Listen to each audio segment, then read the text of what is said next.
दोस्तों, आज की हॉरर स्टोरी सुनाने से पहले मैं आपको एक इंटरेस्टिंग सा स्टार्ट बताना चाहता हूँ। हमारी कहानियाँ देखने वाले 80% लोग ऐसे हैं जो हमारी वीडियोस एंजॉय तो करते हैं, लेकिन उन्हें हमारा चैनल अभी तक सब्सक्राइब नहीं किया है। अगर आप उन 80% लोगों में से हैं तो बस आपको एक छोटा सा काम करना है। इस वीडियो के नीचे एक सब्सक्राइब बटन दिख रहा होगा, बस उस सब्सक्राइब बटन को दबाना है। बस इतना सा काम करना है आपको, और लगे हाँ तो बेल आइकन भी प्रेस कर देना ताकि हमारी लेटेस्ट वीडियो आते ही आपको सबसे पहले पता चले। हंटेड लेक रानी एक मछुआरों के परिवार से थी, पर अपने पिता के गायब होने के बाद घर की सारी जिम्मेदारियां अब 13 साल की रानी पर आ गई थी। एक दिन उसके पिता मछली पकड़ने गए, पर कभी वापस ही नहीं आए। गांव वालों ने उन्हें बहुत ढूंढा, पर वह कहीं नहीं मिले। रानी को भी अपने पिता का ऐसे सब कुछ छोड़कर जाना बहुत अजीब लगा। उसे उन पर गुस्सा भी आता था, पर उसे अपने परिवार का पेट पालना था। माँ ज़्यादातर बीमार रहती थी, इसीलिए उसी को सब कुछ करना पड़ता था। उनका परिवार सालों से मछली पकड़ने का काम करता था।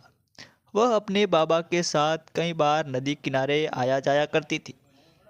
उसके बाबा उसे नदियों की मछलियाँ की बहुत सारी कहानियाँ सुनाते थे। बाबा हमेशा कहते थे, हम जो सोचते हैं जिंदगी याद करते हैं। नदी भी कुछ वैसा ही दिखाती है हमें। रानी को यह सब कभी समझ नहीं आता था। बस यह सब कहानियाँ और किस्से सुनकर मज़ा आता था। अब जब यह अकेले मछली पकड़ने जाने लगी तो अपने फायदे के लिए गांव के बाकी मछुआरों ने उसे बड़ी नदी में मछली पकड़ने से रोक दिया। रानी को अपना घर चलाने के लिए अब कोई दूसरी नदी ढूंढनी थी। उस गांव के दो हिस्से थे। एक हिस्सा जहां सारे घर और वह बड़ी सी नदी थी, और दूसरे हिस्से में बस जंगल। अब जंगल इतना घना था कि यहाँ कोई जाता ही नहीं था।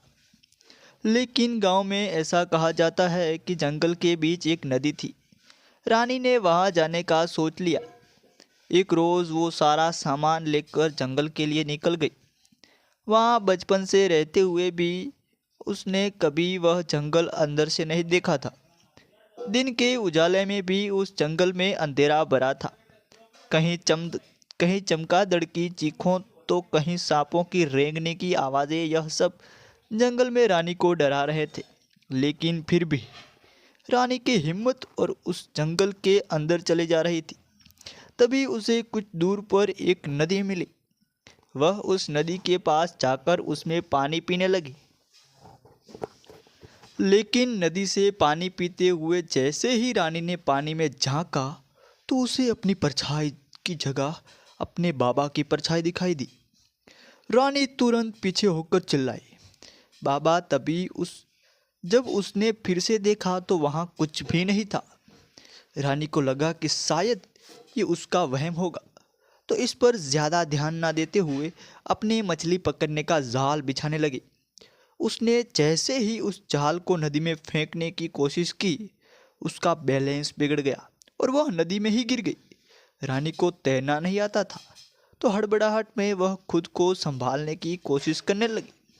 खुद को संभाल कर वो नदी से निकल ही रही थी कि अचानक से उसे लगा कि जैसे नदी के अंदर से किसी ने उसके पैर को पकड़ लिया हो और उसे नदी की तरफ ही खींच रही हो। रानी पूरी तरह बौखला गई और अपने पैरों को जोर से चिल्लाने लगी। उसका पैर तो छूट गया, लेकिन उसने पीछे देखा तो वहाँ कोई भी नहीं था। उसे अब और अजीब लगने लगा था। वहाँ किसी इंसान के आसपास होने का एहसास कर पा रही थी। इससे पहले कि उसे कुछ समझ आता, उसे नदी में कुछ उसकी तरफ आता हुआ दिखाई दिया। एक जाल पकड़ा उसकी तरफ बहता हुआ आ रहा था। वो लाल कपड़ा जैसे ही किनारे पर आया, रानी के पैरों तले जमीन ही खिसक गई। वो लाल कपड़ा ठीक उसी गमछे की तरह था जो उसके बाबा अपने गले में पहना करते थे। रानी को कुछ भी समझ नहीं आ रहा था। आखिर उसके बाबा का गमछा उस नदी में कैसे आया था? रानी ने खुद को समझाया कि वह लाल कपड़ा किसी का भी हो सकता था और वह खड़े होकर फिर से जाल बिछाने लगी। रानी मछलियां का चारों लेने के लिए पीछे रखे अपने सामान के पास गई। थैला खोला तो उसके बीच उसे अपने बाबा की एक फोटो दिखी। चौंकाने वाली बात यह थी कि उस फोटो को वह खुद नहीं लाई थी, और तो और उस फोटो में किसी ने इसके बाबा की आंखों को बुरी तरह से खरोंचा हुआ था। रानी ने सब काम वही छोड़कर वहां से निकलने का सोचा। उसे यकीन हो गया था कि उस जगह में कुछ तो गलत। वह अपना जाल उठाने के लिए नदी के पास वापस गई, लेकिन जैसे ही रानी ने जाल को हाथ लगाया, उस जाल में एक अजीब सी हलचल होने लगी। रानी को लगा था कि शायद जाल में मछलियां फंस गई थी, इसीलिए उसने जाल को जोर से बाहर खींचा।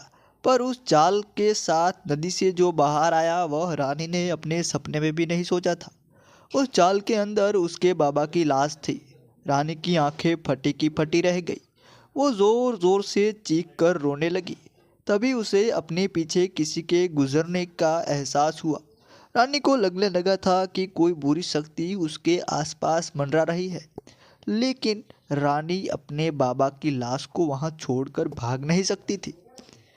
उसने अपने बाबा की लाश को पानी से बाहर घसीटना शुरू किया, पर वो लाश पूरी तरह से बाहर आई तो रानी का दिल थम गया।